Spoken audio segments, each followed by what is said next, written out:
ನಮಸ್ಕಾರ. ಕರ್ನಾಟಕ ನ್ಯೂಸ್ ಬೀಟ್ಗೆ ಸ್ವಾಗತ. ನಾನು ಅಖಿಲೇಶ್ ದಬ್ಬೆಕಟ್ಟೆ. ದಾವಣಗೆರೆಯ ದಕ್ಷಿಣ ಉಪಚುನಾವಣೆಯ ಮತದಾನ ಈಗ ಅಧಿಕೃತವಾಗಿ ಅಂತ್ಯವನ್ನ ಕಂಡಿದೆ. ಆದರೆ ಈ ಬಾರಿ ಸಾಕಷ್ಟು ಕುತೂಹಲಕ್ಕೆ ಕಾರಣವಾಗಿದ್ದಂತ ಕ್ಷೇತ್ರ ಇದು. ದಾವಣಗೆರೆಯ ದಕ್ಷಿಣ ಉಪಚುನಾವಣೆಯ ಮತದಾನ ಪ್ರಕ್ರಿಯೆಗಳ ಅಂತ್ಯ ಆಯಿತು. ಬೆಣ್ಣೆನಗರಿಯಲ್ಲಿ 5 ಗಂಟೆಯವರೆಗೆ 63.04% ಮತದಾನ ಆಗಿತ್ತು. 2023ರ ಚುನಾವಣೆಯಲ್ಲಿ 69.48% ಮತದಾನ ಪ್ರಕ್ರಿಯೆ ನಡೆದಿತ್ತು. ಆದರೆ ಕಳೆದ ಬಾರಿಗಿಂತ ಈ ಬಾರಿ ದಾವಣಗೆರೆಯಲ್ಲಿ ಯಾಕೆಷ್ಟು ಕಡಿಮೆ ಮತದಾನ ಆಯಿತು? ಬಹಳಷ್ಟು ಕುತೂಹಲಕ್ಕೆ ಕಾರಣವಾಗಿದ್ದಂಥ ಕ್ಷೇತ್ರ ಆಯಿತು.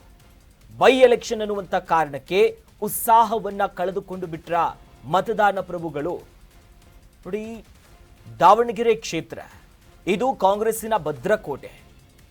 ಶಾಮನೂರು ಶಿವಶಂಕರಪ್ಪನವರ ನಿಧನದಿಂದಾಗಿ ಇವತ್ತು ಬೈ ಎಲೆಕ್ಷನ್ಸ್ ಆಗಿತ್ತು. ಶಾಮನೂರು ಕುಟುಂಬದ 3ನೇ ತಲೆಮಾರಾಗಿರುವಂತ ಸಮರ್ಥ ಶಾಮನೂರು ಕಾಂಗ್ರೆಸ್ಸಿನ ಅಭ್ಯರ್ಥಿಯಾಗಿದ್ರೆ, ಅತ್ತ ಬಿಜೆಪಿಯಿಂದ ಶ್ರೀನಿವಾಸ ದಾಸಕರಿಯಪ್ಪನವರಿಗೆ ಮಣೆ ಹಾಕಿದ್ರು. ಇತರ ಪಕ್ಷೇತರ ಅಭ್ಯರ್ಥಿಗಳು ಕೂಡ ಇದ್ರು.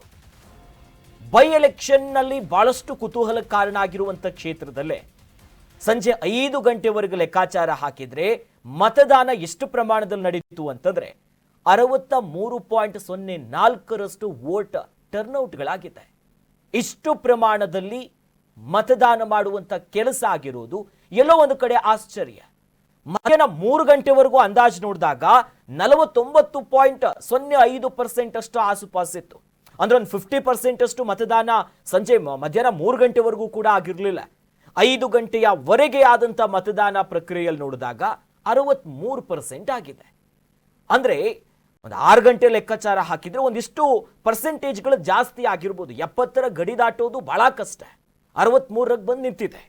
ಬಟ್ ಕಳೆದ ಚುನಾವಣೆ ಅಂದ್ರೆ 2023ರಲ್ಲಾಗಿರುವಂತ ಚುನಾವಣೆಯಲ್ಲಿ 69.48% ಮತದಾನ ಪ್ರಕ್ರಿಯೆಗಳು ಇದೇ ದಾವಣಗೆರೆಯ ದಕ್ಷಿಣ ಕ್ಷೇತ್ರದಲ್ಲಾಗಿತ್ತು. ಆದ್ರೆ ಯಾಕೆ ಇಷ್ಟು ಕಡಿಮೆ ಸಂಖ್ಯೆಯಲ್ಲಿ ಮತದಾನ ಪ್ರಕ್ರಿಯೆ ಸಾಕ್ತು? 23ನಲ್ಲಿ 69% ಅಷ್ಟು ಮತದಾನ ಆಗಿತ್ತು. ಆದ್ರೆ ನೋಡಿ, ತೀರಾ ಒಂದು 6% ಕಡಿಮೆ, 63.04% ಬಂದು ಉಳಿದಿದೆ. ಎಲ್ಲೋ ಒಂದು ಕಡೆ ಲೆಕ್ಕಾಚಾರಗಳಿತ್ತು, ಮತಗಳು ಡಿವೈಡ್ ಆಗುತ್ತೆ, ದೊಡ್ಡ ಮಟ್ಟದಲ್ಲಿ ಜಿದ್ದಾಜಿದ್ದಿ ಇರುತ್ತೆ. ಒಂದು ಕಡೆ ಅಲ್ಪಸಂಖ್ಯಾತ ಸಮುದಾಯದ ಮತದಾನ ಪ್ರಭುಗಳು ಅಸಮಾಧಾನಗೊಂಡಿದ್ರು, ಹಾಗಾಗಿ ವೋಟ್ಗಳು ಡಿವೈಡ್ ಆಗ್ಬೋದು, ಹೆಚ್ಚಿನ ಸಂಖ್ಯೆಯಲ್ಲಿ ಮತ ಹಾಕ್ತಾರೆ ಜನ ಬಂದು. ಯಾಕಂತಂದ್ರೆ ಬೈ ಎಲೆಕ್ಷನ್ ಅಷ್ಟರ ಮಟ್ಟಿಗೆ ಕಾವಿತ್ತು. ಬಾಗಲಕೋಟೆಯ ಕ್ಷೇತ್ರಕ್ಕಿಂತ ಸದ್ದು ಮಾಡಿದ ಹೆಚ್ಚು ಕೇಳಿದ್ರೆ ಅದು ದಾವಣಗೆರೆಯ ದಕ್ಷಿಣ ಕ್ಷೇತ್ರ.